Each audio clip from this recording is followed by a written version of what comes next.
Dan and Amy and Bill O'Reilly weighed in for the first time publicly via his Factor podcast. Spin-free podcast. Spin Zone, Spin Zone podcast, whatever he calls it. Okay, that's what you And he said this yesterday on said podcast.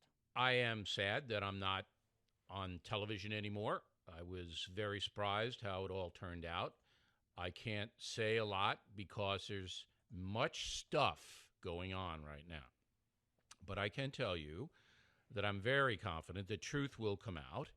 And when it does, I don't know if you're going to be surprised, but I think you're going to be shaken, as I am. There's a lot of stuff involved here. Now, I can't say any more because I just don't want to influence the flow of the information.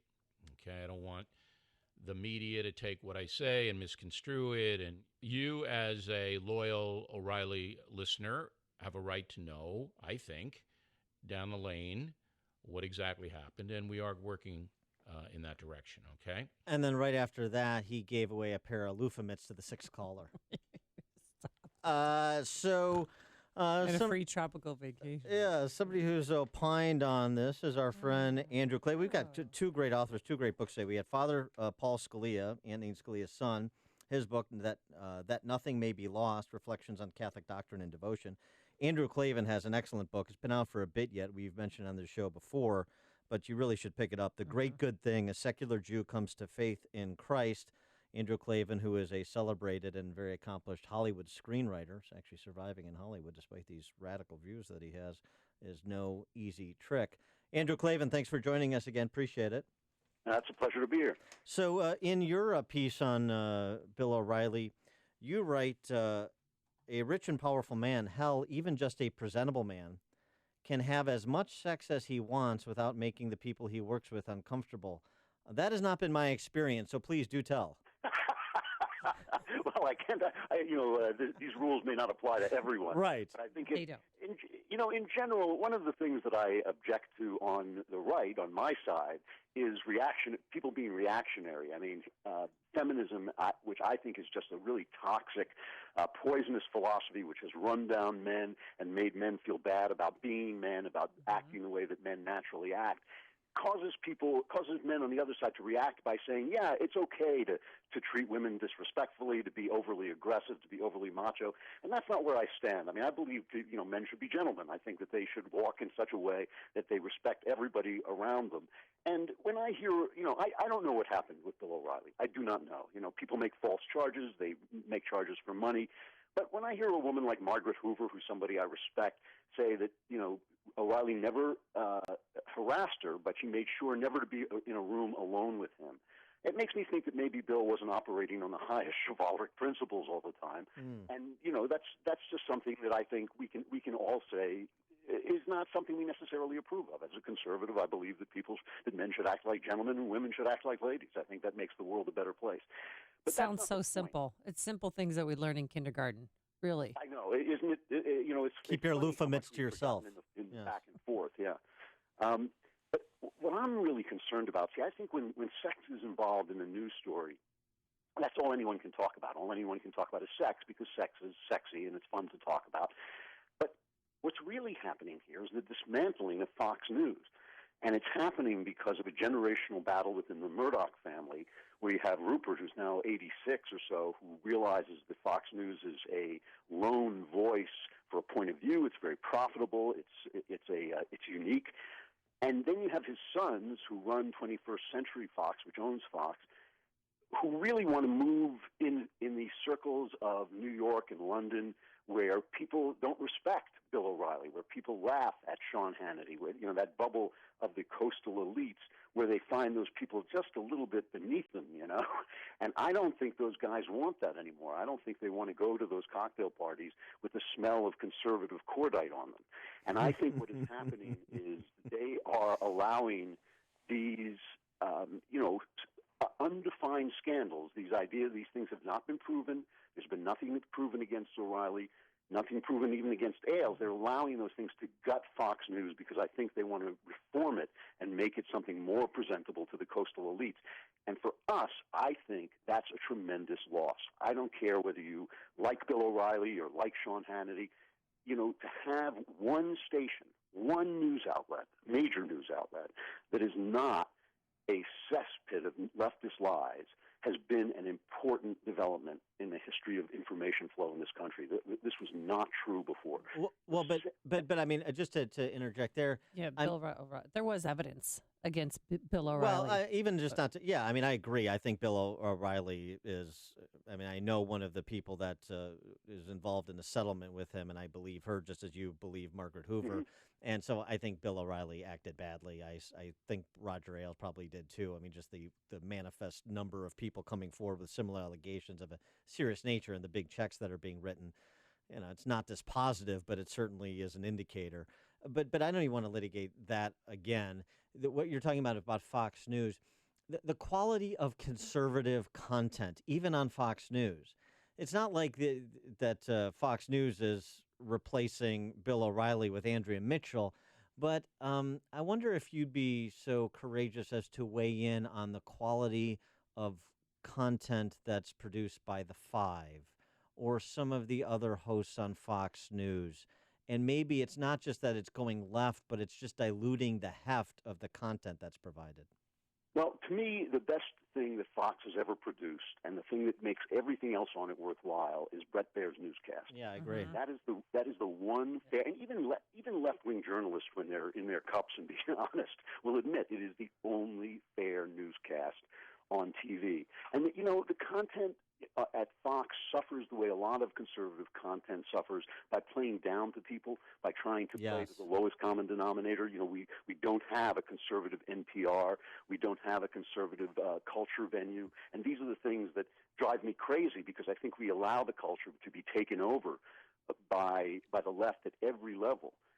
But think about the fact that only 7% of journalists identify as Republicans. And, you can say that, well, only 28%, 4 times as many, identify as Democrats, but the people are lying. That's not true. All those people who say they're independents are also Democrats. The biggest news guy on ABC News is George Stephanopoulos. He's the head of the news department, a Clinton operative. CBS News, the president of CBS News is David Rhodes, who's the brother of Ben Rhodes, an Obama operative. NBC and CBS are owned by major Democrat donors. I mean, they own the news. And the fact that Fox has been the one venue, for all its flaws, I get it. I get that there are flaws. But for all its flaws, it has been the one venue that has spoken up and talked from another side, that we have allowed that that we will allow that to disappear is a terrible thing, A, and B, the fact that we haven't imitated it, that there isn't another Fox News and a better Fox News and a Fox comedy channel and a Fox, a conservative drama channel. The fact that we have no reach into the culture is a very dangerous thing. Yeah. You can see it in these kids on campuses who chase speakers off because they don't want to hear anything they disagree with. They think everything they disagree with is hate speech. Those are people who are being trained up into a world of silence, into a world where the opposition is not allowed to speak. And it's our fault for letting places like Fox go down the drain and never be imitated, never be duplicated. And so that's what concerns me about this. I agree with you. Look, in terms of the evidence, it doesn't look to me like Bill O'Reilly or Roger Ailes covered themselves in glory.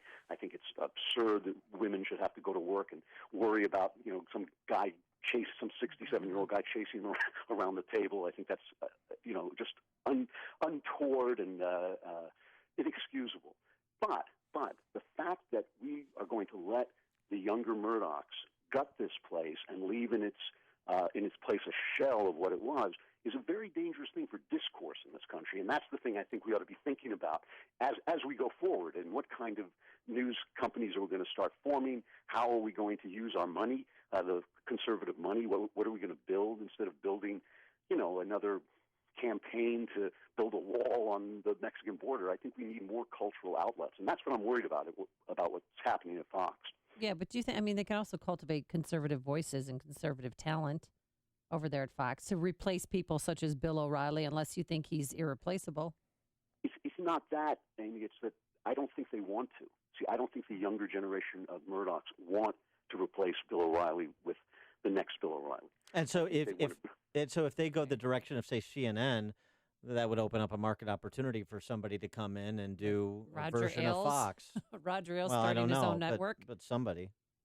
It would open up that market opportunity. My question is, are conservatives smart enough or wise enough, Yeah. I should say, to take that opportunity? Because the opportunity has always been there to compete with Fox, to create a Fox News that goes to a higher cultural level or a different cultural level or whatever you want to do. And we've never done it. We just sit by, you know? Yeah, And- I want to get your take on this, too, because it seems to me one of the market opportunities within the market opportunity you're describing is to go back to something, and even though I like Crossfire, at least certain iterations of it, and Capital Gang, the kind of the left and the right together. I like that. I like side by side rather than everybody in silos and echo chambers.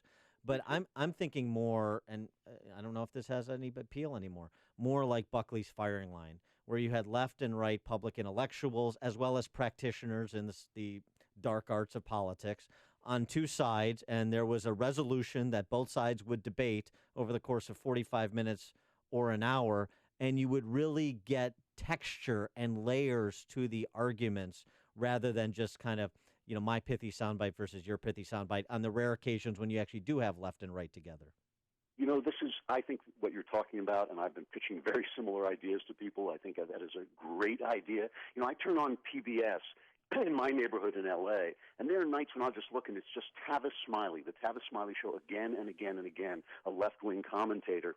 And you think, why is that permissible? Why is that okay? Why isn't there a conservative voice on PBS? It's PBS. Shouldn't there be some intelligent conservatives and intelligent debate? There's all these things that the left is trying to make unspeakable.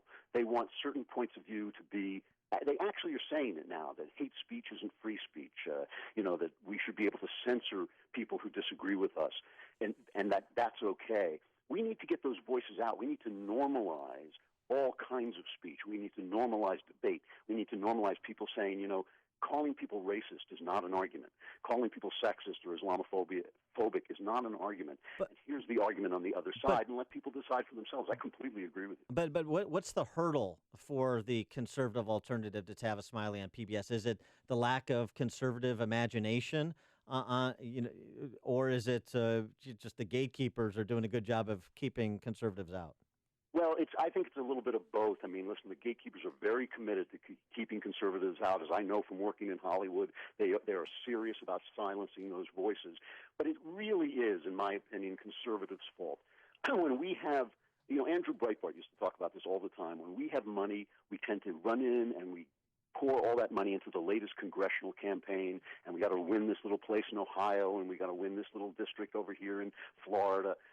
But we never buy a woman's magazine. Every women's magazine is left-wing, every single one. So when, your wife, your sister are sitting around reading those magazines, they are not only getting, beauty tips and all kinds of things like that, they're also getting left-wing politics.